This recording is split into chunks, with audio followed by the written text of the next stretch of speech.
Celtics Talk podcast is presented by 24autogroup.com. 11 locations across New England.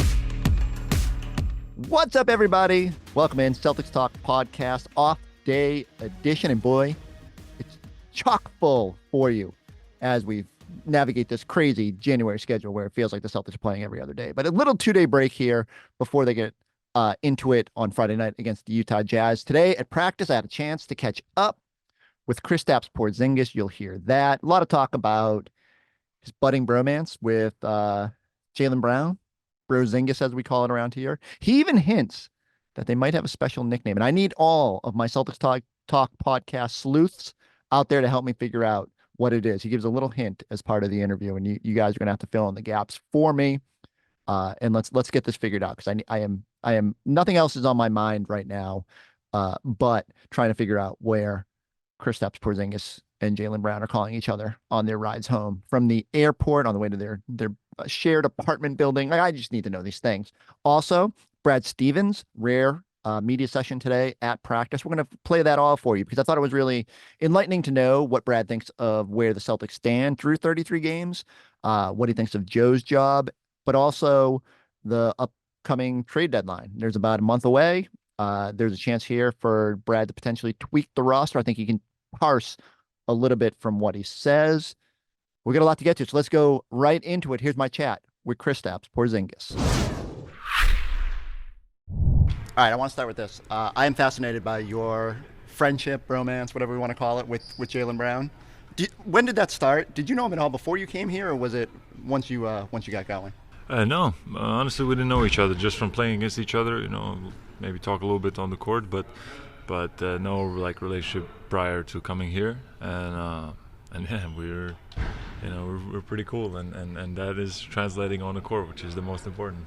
What are those car rides like? You said when the plane lands, you guys are in the same building, right? I hear. So like, what's that like? What is going on? Who's in control of the radio? Like who's playing the music? What's going on? I'm always driving, so it's my music. It's but we sit together on the plane also, and then we sometimes drive home together and live in the same building. So definitely also see each other a lot outside of the work.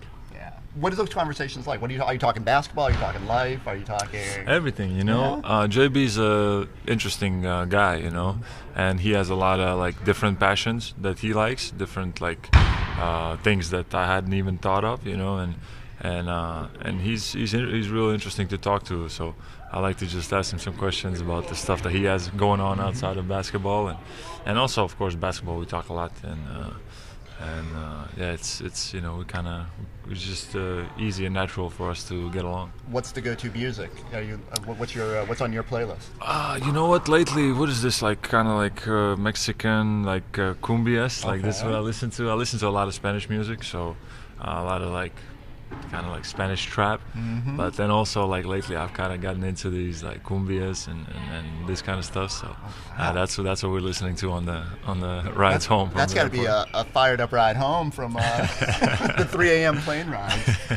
Tell me about team chemistry here. I mean, when you went to bed that night in Latvia and didn't know if you would definitely be here, like what did you expect from this situation, and what has it developed into? And what's it like having such good chemistry with everybody on this team?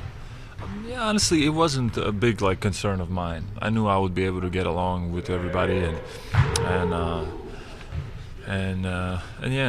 everybody has been great with me here. Did that take time? Was that immediate? Like in terms of just like you knew that this group could get along? Yeah, it was honestly pretty simple. It's obviously it helps to play with really talented players. They make you look good and they make the game easy. And of course, we always talk about JT and JB. They're the head of the snake, but you have guys like Al Horford, Derek White, Drew Holiday on this team. Like it's an incredible roster, put together, and it's just amazing it's really amazing to play with these guys. Tell me about that moment down in San Antonio. The crowd's chanting "White's an All-Star." You all got into it on the bench. I mean, what would you like to see? All-Star balloting is going to be tough for the coaches in the Eastern Conference. What's your pitch for the guys on this team? The pitch is, if we are number one team in the league, then I think the individual accolades will come with that. I think the main goal for us is and has to be winning. If we keep winning, then all of those things will resolve. How much would you like to see Derek get there? Of course, you're. I don't think anybody will be, or I think everybody will be super happy, especially for D White if he gets to the game. So, we all love to see this support and this push behind him from everybody. Our fans and even the NBA fan base as a whole. There's some people out there that are appreciating what he's doing out there. So. That's really cool, and we're hoping for that. Your post-up numbers are on a historic pace. Since the NBA has been tracking, I think only Carmelo is in your neighborhood in terms of 1.48 points per player, whatever. Why is that so successful for you? Besides just your size and ability to take advantage of mismatches. I think also how I'm being utilized by the coaching staff and the spacing that we have and the other weapons that we have, and that's that makes it even easier for me to get to those spots and to know what's coming, to know that they might not be helping because there are so many good players around that you can't help off of, and that just makes it easier for me and makes me look better, as I said before. So.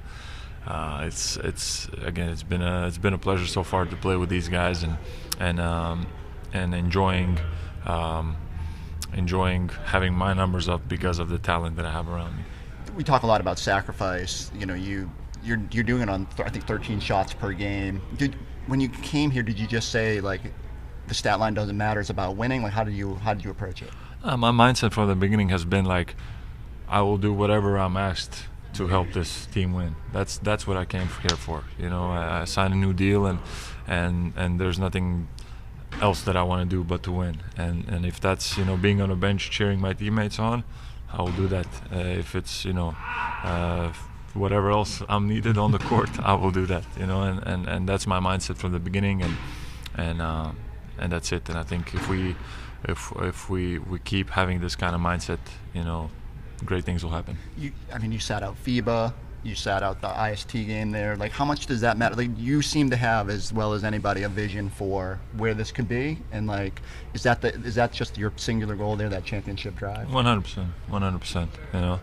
I think the expectations are really, really high for us, and and as I said, these guys already have that experience multiple years in a row and getting really close. It's just a matter of that last bit, and see if we can get there. But even the in-season tournament, it hurt me. I wanted to play that game. And you can see it in your face, whether it was the FIBA or this, you can tell. It just hurts. It hurts every time if you have to. But yeah, of course, as you said, the big picture, the long term is what is the main focus, and that's it. We're focused on that and doing the daily work necessary to get there. All right, a couple quick things to wrap up. Do they need to add a foot of space in the corner? Not a foot, just an inch. Okay. How painful is that? It's tough for you to get your feet set. Yeah, especially with my stance when I shoot threes. I kind of have a wider stance and just a bit on the line. Yeah, that hurts. When we were talking about you and Jaylen, our people are trying to make Porzingis the nickname of choice, combining your last names, Bro from Brown. Any preference on what we can go with? We have an inside name. Oh, what is it? I'm not gonna say. Oh, you're killing me. Give me a hint so that we can try to determine. We'll put the internet sleuths on it to figure out what you guys are going with. It's something and something, but I can't give it to us in English. Oh. That translation will happen quick. So. But yeah, fans come up with all kinds of funny names. So I'm sure some spy will figure out what the inside name is, maybe. Ooh, all right. Now I'm gonna have to be watching you guys on the sidelines and see what's going on. Any preference on your personal? I know everyone called you Unicorn and stuff like that. Did you have nicknames growing up back home? Is there something that should stick even now? Not really. I think it's just keep it simple. People call me KP. It's too easy though. It is easy and simple. But you get a lot, JT, JB, KP, like they all sound similar, So whenever it is Joe is calling for a sub, and like we're all three like, who was it? But yeah, I like to keep it simple. But there are some other ones out there for sure. All right, last thing. We're sitting here watching the Jays, but like, what has it been like to get? It's one thing to see it from afar and then to play with them. What has that experience been like? I mean, it's where like my expectations were playing with these kind of level players. I think the way their minds work for basketball and how hard they work, seeing not only what they do on the court but how they work outside of the games. Then you just understand that it's no coincidence how good they are. Just seeing their work ethic and just enjoying every moment of playing out there with those guys. I just keep repeating myself, but they just make my life easier, and I benefit from that. All right, keep it up. All I can think about is the nickname now, but I'm gonna get to the bottom of that. Thank you so much. Thank you. Look no further than the award-winning 24 Auto Group. With over 2,600 vehicles in stock, the brands you love, backed by the savings and service you can count on. Visit today or shop online at 24autogroup.com. I'm fascinated. We tried to trick him into saying it in Latvian, and then we were going to translate it, and he wouldn't give it to us. But we just know it's blank and blank. Not a lot of help. Like if this was Wheel of Fortune, we're not, we don't even know how many letters are out there. A lot of things jump to my mind. I mean, we know Jaylen and Jason have sometimes had that fire and ice. But what about Kristaps and Jaylen? Where are they going with this? Peanut butter and jelly? Starsky and Hutch, Tubbs and Crockett. Like, I don't know. We need to figure out what the blank and the blank are. And so I need you guys. I don't know if you can be like me and try to read lips when they're like warming up on the sideline. We could try to follow their car from the plane and see if we can hear anything. I don't know. Like I need you people to help me figure out what the best way to solve this mystery is. All right. From one mystery to the next mystery is, what is Brad Stevens going to do in advance of the February trade deadline? Brad spent about 12 minutes with reporters today. And again, I think we should play it full because I want you to hear and try to parse what you can from it. I think it's very enlightening about where they stand. Brad's very realistic about the very few mechanisms they have. So let's get into it. Here's Brad Stevens talking to reporters today. What's your, I guess, big picture evaluation of where you guys are and what you might need to still become? I think every year, around this time, you're looking at, okay, how do we improve to give ourselves our best chance? And I think, there's different ways to do it. Obviously, you can improve from within and we can get better at what we do on both ends of the court and hopefully make strides individually and in how we fit together. And then you can improve from, free agency or trades or whatever. I do think that, the key to us is going to be the improvement from within. I just think that we've done a really good job of that thus far. I like how, today's practice we came in and worked on exactly what I thought was, dead on to what we need to do to be better, to have more options to play our best. And we've been good thus far, but we're 30 some odd games in and we've all lived this. This is a journey. We're going to have our ups and downs from here on out, but we're very capable. And I think that, we've shown that. What have you seen from Joe in his second season as the head coach here, where he's more comfortable, his progress, whatever? Yeah, I think Joe's done a great job of right out of the gate saying this is how we need to be. This is what we need to do for each other to be the best that we can be. These are the strengths of your teammates. How can we get those out of them and make that a focal point? People use the word sacrifice a lot. I think it's the idea of being, of serving your team, like being there for the good of your group. And I think he's done a great job of that all the way through. Again, I've been in several of these practices now where we come back off a loss or a long trip or even some wins where we didn't play very well or didn't do things very well. And we're just doing all the right stuff to improve. And so we're not going to be perfect, but again, I think we got a shot, and we've got an unbelievable group of people, like just all pulling in one direction. My phone doesn't ring very often. Like it's just it's a really good group. How did you envision Kristaps, what it might look like with him in this group, and how does it kind of compare to how you envision that, just watching him over the years as a coach and as executive? Well, I think I said this when we traded for him. I think people get caught up in whatever a guy is from the time he's 19 to 22, and they keep that as his bio forever, right? And I think that you got to watch how people improve and get better, and you can kind of see that in time over Washington. I think he's even improved and taken a step this year, and I think he can still get a lot better. We're asking him to do a lot of things, specifically on the defensive end, that he's not used to, and we're going to have to. His continued growth and ascension is going to be important for our team, but he's been great. I mean, obviously, is the way that he puts you in binds as a defense is pretty special, pretty unique. Regarding potential moves, probably the biggest topic is whether or not you guys add another rotation center to the mix. What's your comfort level in moving forward, going into the playoffs with just the centers that you have on the roster right now? Well, first of all, adding a rotation center, that'd have to be one hell of a player, right? When you think about we've got really good players. I think what we're looking for and what we most likely, especially with where we are from a tools standpoint, there's really not a ton we can do big without touching our main guys, right? And so what you look at is guys that can play, guys that can add value, but like I said last year, don't need to play. They are over themselves. And I think that that's important. That's what we have right now. And we've gotten obviously great play out of Kristaps. I think Al's been good.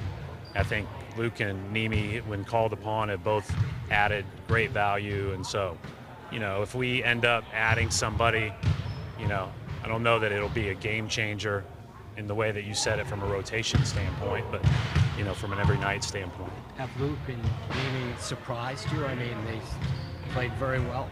No, they haven't. Yeah. They're good players, Yeah. And when you're surrounded by good players, especially our guards and wings that we have, your job's a little easier. You get to the rim, they're either gonna throw it up to you or they're gonna throw it out to the other guy for a wide open three because your guy's sinking on you. So they've done a good job of filling their roles. I would like to continue to see how we can, find, another big wing or so that can help us, and I think that could be from within, and I also think that we'll continue to monitor free agency and trades. But again, the difference in this year and maybe other years is our tools are pretty limited, from a dollar standpoint. And on that standpoint, you guys do have the grant TPE. We do. Do you anticipate using that from a standpoint of, I know it adds a lot to the tax bill as well to use that in full. Like, do you have the green light from ownership to green light to do whatever we need to do, for sure? And that TPE, that's really the number one tool we have, right? Is the ability to add somebody, but that's 6.1 or 6.2 million, right? So it's a small number of people. A lot of the people that are in that were signed to minimums or smaller contracts or are on their rookie scale deals that teams aren't exactly excited to move on from yet. So it's a very small group of people, but we're going to exhaust it. We're going to look at it, and again, I think it's about, okay, who can come in, have the self-awareness to add to the group and the talent to add to the group. I think that one of the strengths of our team is, guys like Derek White, guys like Drew Holiday, they just are so comfortable in who they are. They don't always use a ton of possessions, but the ones they use are unbelievable. And every day they're positive, and every day they lift the group. And I just think that when you start talking about finding guys that complement all of our best players, it's a small group. We just got to keep on the lookout for it. Along those lines, when it comes to All-Star, will you be on the phone calling coaches to that vote? No. Letting them know about all those things that maybe don't show up in the No spreadsheet? one is watching more film than those 14 coaches and the video coordinators they're sitting in there with making those decisions. So I got some emails, I got some phone calls. I always kind of felt like that was like, I know I watched this my whole life. So I don't need a little help. desperate, yeah. And so I think everybody knows our guys are really good. I always, when I was voting for All-Star, I always, my tiebreaker was winning. So if our team is playing really well throughout the rest of this month, then our tiebreaker may come into play. But I think that ultimately, it's hard. There's only what, 7 guys that they vote for, because there's 12. Is there still 12, or they should add it? They should do is add to it. Take 13 or 14 people instead of 12. But it's I think we have several guys that are candidates. Right, you guys have the best record in the league, and you guys have you like the roster. But considering that you want to win a championship, is there an inherent pressure to do something, or do you have to fight yourself? Can you in February 8th comes, can you say we're good, or are you fighting yourself? What's that kind of feeling like when you feel like if we just add one more guy, but do you need that guy? First of all, we don't know anything that could happen between now and February 8th, right? Knock on wood. You want to be as fully healthy as you possibly can be, but I just think you're looking to fortify yourself as much as possible. If you can do that again, you see the growth from within with young players, with guys that aren't getting as much of a crack in everyday rotations. That's what you're looking at. And then again, who can add? I think, Gary, there's 2 ways when you add players to your team. They can add to your team or take away from your team. I think you just got to be careful, and so that's something to think about when you have as many guys that are complementing each other as well as ours. But we may go on a 10-game skid and then we're having a different story. I hope not. I'm not anticipating it. Numash Keita has made an impact on a 2-way contract. Yep. Has there been any discussion of upgrading him, or is that something that maybe is tabled till later on in the season? So we have discussions every day about how we're going to move forward with those other spots in our roster, right? We have 1 open spot right now. You have to carry 14. I think it's helpful to go into a trade deadline or whatever with a little bit of flexibility from a roster standpoint. But we have those discussions every day, and he, with other people too, made a great case. I mean, he's a hard worker. He's been a really good player for us. We anticipated and communicated to him when we got him that he was going to be in Boston a whole heck of a lot more than Maine because we were going to have Al sitting on back-to-backs, and because Kristaps was going to sit a little bit here and there. So we didn't anticipate Luke getting hurt in warm-ups a couple weeks ago. But now that he's back, we feel a little bit more secure there. But he's done a good job, and it's been obviously noted. You guys have pushed a lot of chips, like on big names like with the Drew trade and the Kristaps trade. With restrictions coming CBA-wise down the line for high-spending teams like yourself, and just the way you guys look this year, the pressure to add now when you might not be able to add later in some senses with the assets you have, is that coming to play at all in the next 6 weeks? I think it's kind of what Gary was saying. I think you try to be smart if you add. How does it fit and how does it not take away, right? And so the tool to do that, again, is the exception, which is not big.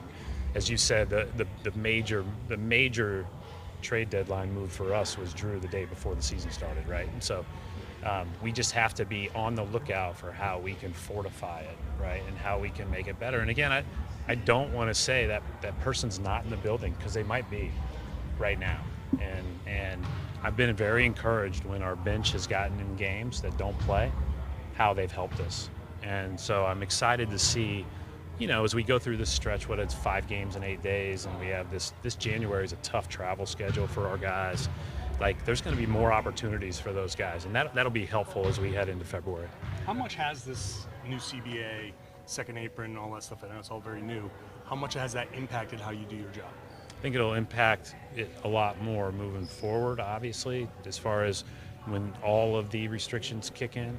Obviously, we made a decision that was well informed, I guess, from our standpoint, and with the green light from our ownership to spend and be over the second apron right now. But those are things that people are going to have to make decisions as the tools get more restricted moving forward. But I know you guys have a big day with Mike, or he'll explain all of the fun things that we talk about on a daily basis.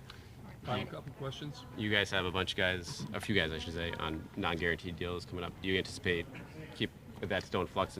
I've been really pleased with all those guys. You know, I don't want to say what we do or don't do. I don't want to put I don't want to ever speak in absolutes, but I've been really impressed with all those guys. They've all come in and done well for us. Do you envision Derek reaching this level when you traded for him for what he's done this year? I don't think I would put a ceiling on him. I mean, I think that I thought, and I think we said this when we got him, however many years, whenever that was, like, it's going to be a transition for him. He's a really conscientious person. He's never been a high usage, like, you know, get out of my way, I'm going to make every play type of guy or mindset. And so there was going to be a little transition. And one of the reasons we traded for him was he had all those years left on that deal. And we knew that he was a good fit for then and down the road. I'm just love being around him. Like, I'm really happy for him. You know, I think that, again, we would never have put a ceiling on anybody like that, but it's fun to see him recognized for how good he is. And he's really good. Like, the way he impacts basketball games is really special. I thought the biggest thing I come out of that little session thinking is Brad was pretty honest about how difficult it's going to be to add. And yeah, they have the grant TPE for $6.3 million that you can potentially look around, but he mentioned it. Those are typically players on rookie scale deals that teams don't want to unload, and especially not for draft picks. So you're left looking at the Pistons of the world, maybe Utah when they come. Even they've won a couple games here. So I just think it's going to be hard to find teams that are willing to move low cost talent, and yet, or at least not without having to overpay in terms of picks. You want to get to that next cut of player. Like, I'm fascinated about the Magic and Wendell Carter Jr. Like, I don't think it's a move that they want to make, and yet they do have a lot of bigs. But getting to that number, anywhere in that, even let's say Kelly Olynyk, that $13.5 million, without including Al, without like getting really difficult because of Peyton Pritchard's poison pill and the extension that's going to kick in next year. It gets really hard to make the math work without like completely unloading your bench. And then you start thinking about it. Yeah, the Celtics did that sort of with the Malcolm Brogdon trade, but you still, I don't know if you can do that in season and rebuild your bench, even if you think you can only need to go 7 or 8 deep and you'd be adding another impact player. It's just really tough. So I think Brad referenced at times, it needs to be somebody that doesn't use a lot of possessions, is okay if they don't play. Immediately your mind starts thinking back last season, Mike Muscala's of the world, guys that like might help you navigate the regular season, big men that, can patch some minutes. But is that player better than what Neemias Queta has been? Better than what Luke Cornett has given you the last kind of 2 weeks since coming back from that injury? I think it's going to be very hard, and you might be more willing to hang on to some of your assets. And that being said, you don't want to get to the postseason and be like, man, they were one player short from a rotation standpoint. So can you find a defensive-minded wing who can just come in there and help the Jays, or another body you can throw at Shai Gilgeous-Alexander if you go into that matchup? Someone else who can just play physical at the big man spot or be a big wing. That's a challenge for the Celtics front office, and I don't know if there's any obvious answers out there. And I think they've sort of laid it out where, okay, if they don't make a move, you kind of get it. You got to kind of cross your fingers on internal. Can a O'Shea Brissett play more than he has and be impactful on the defensive end? Can guys grow into roles, or are you just left leaning on the 7 or 8 man core that you're going with now? So very fascinated to see it. Thinking back to the other night, I thought Jason Tatum had one of his best games of the season in Oklahoma City. 30 points, 12 potential assists, 8 assists, leading to 23 total assist points. And but the big storyline in the aftermath is how good SGA was, and understandably so.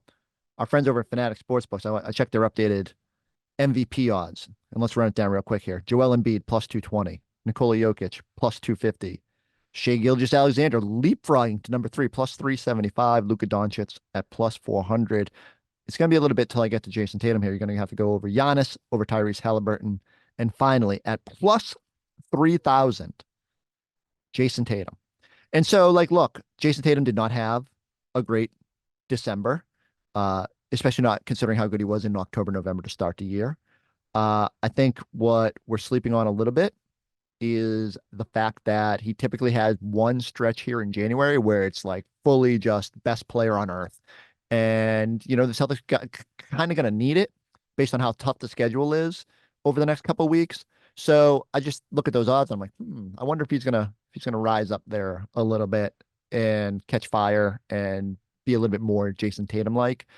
It's easy to get lulled when he hasn't had that game winner, that 50-point night, but he's still been super impactful. He's showing he can impact winning in other ways. I love the rebounding the other night. I love taking on the challenge of defending Shai Gilgeous-Alexander at the finish line of this game. Maybe do more of that and hope that guys like Kristaps can carry a little bit more of the offensive load. Jaylen Brown too, if he doesn't have a bit of a clunker like the other night.